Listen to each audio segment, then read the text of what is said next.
আমরা এইচএসসি লেভেলে ছিলাম, তখনই আমরা ধারণা রাখছিলাম যে কি ইঞ্জিনিয়ারিং হচ্ছে সবকিছু বুঝে বুঝে প্র্যাকটিক্যালি সবকিছু দেখবো একদম প্র্যাকটিক্যালি করে উড়াই ফেলবো সবকিছু, আর মেডিকেলে যাইতে হলে সবকিছু মুখস্থের পর মুখস্থ করতে হবে। তো বাট আমরা যখন প্রথমেই, এখন এর প্রশ্নটা হচ্ছে আজমল ভাইয়ের জন্য, তো আমরা যখনই হচ্ছে আপনার ভার্সিটিতে নতুন নতুন ভর্তি হই ভাই, তখন আমরা শুনি ভার্সিটিতে ভর্তি হওয়ার পরপরই আমরা সিনিয়রদের মুখে শোনা যায় যে ইঞ্জিনিয়ারিং এ ভালো রেজাল্ট করার জন্য মুখস্থ বিদ্যার কোনো বিকল্প নাই। আপনি এই বিষয়টাকে কিভাবে দেখেন?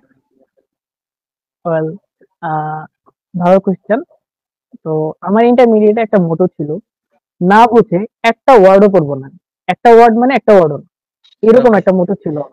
কিন্তু ভার্সিটিতে এসে স্ট্রাগল করা লাগতেছে, সত্যি কথা। এই কনসেপ্টটা এখন আমার নাই, আমার এখান থেকে একটু সত্যি হয়েছে।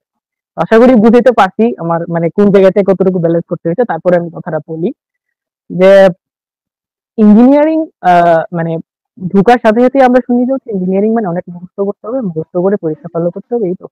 তো আমি অলরেডি যেটা বললাম যে আমাদের আন্ডার গ্রেডে অনেক প্রেশার থাকে, অনেক কোর্স সামলাইতে হয়, বিভিন্ন ঘরানার কোর্স সামলাইতে হয়। যেমন আমার ইঞ্জিনিয়ারিং মানে ইলেকট্রিক্যালে পড়ার মেনলি অনেক আগে থেকেই মানে অনেক বড় একটা স্বপ্ন ছিল আর কি। তো যাই হোক, ইলেকট্রিক্যালে ভর্তি হলাম, ক্লাস করতে গেছি। আমার জীবনের প্রথম ক্লাস হচ্ছে সোশিওলজি। তো এখানে অ্যাকচুয়ালি মানে আমি কি বুঝবো, বুঝার তো আছে অবশ্যই, বাট মনে তো রাখতে হবে আমার, তাই না? তো যাই হোক, ওইখান থেকে যেটা শুনতে পেলাম যে ভাইদের কাছ থেকে যে অনেক মুখস্থ করতে হবে, মুখস্থ করে অ্যাকচুয়ালি তোকে পরীক্ষাতে ভালো করতে হবে।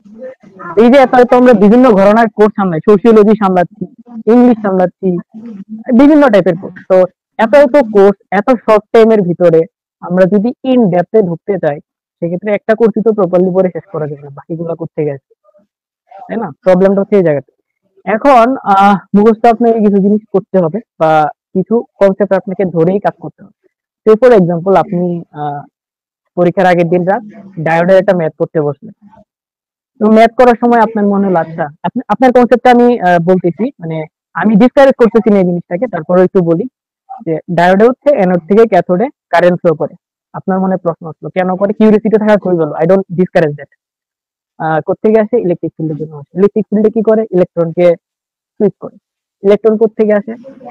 অনুপরমাণু কোত্থেকে আসে? এই প্রশ্নগুলো যদি আপনার মাথায় আসা শুরু করে, তাহলে ভাই আর পরীক্ষা দেওয়া লাগবে না। কিন্তু আপনার কিন্তু ওইটুকুই জানা যথেষ্ট ছিল। যখন আমি ফরওয়ার্ড বাইসে দিব, আমি ইলেকট্রিক্যাল স্টুডেন্ট, এই জন্য হয়তো ইলেকট্রিক্যাল বেস কথাবার্তা বলতেছি। যখন আমি ফরওয়ার্ড বাইসে দিব, তখন এর থেকে ক্যাথোডে আমার কারেন্ট যাবে, এর বেশি তো আমার জানার দরকার নাই, আপাতত জানার দরকার নাই। তো এইটুকু জিনিস আমাকে কিন্তু মাথায় ঢুকে রাখতে হবে। তো এই কিছু কিছু জায়গা থেকে কিছু কিছু জিনিস আপনাকে আগে থেকে মাথায় সেট করে রাখতে হবে, কিংবা হচ্ছে কিছু জিনিস এখন কালকে পরীক্ষা, এখন চাইলেই আপনি হচ্ছে একটা কনসেপ্টে ডিপে ঢুকতে পারবেন না। সেক্ষেত্রে আপনাকে অবশ্যই সার্ফেস লেভেলের নলেজটা নিয়ে এই কাজটা চালায় দিতে হবে। এই জিনিসটা কি অ্যাকচুয়ালি এইখানে মুখস্থ হিসেবে ডিনোট করতেছি, এর বেশি কিছু না আমি।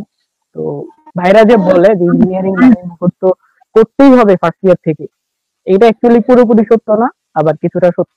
স্টাডিং একটা প্রসেস যেখানে মুখস্থ এবং বুঝে পড়া দুইটার একটা প্রপার ব্যালেন্সিং লাগবে, যেটা আমি আগেও বলে এসেছি, এখনো বলবো। এই প্রপার ব্যালেন্সিংটা করতে পারলে আপনার এই প্যারাটা খাওয়া লাগবে না অ্যাকচুয়ালি ইঞ্জিনিয়ারিং মানেই মুখস্থ কিনা।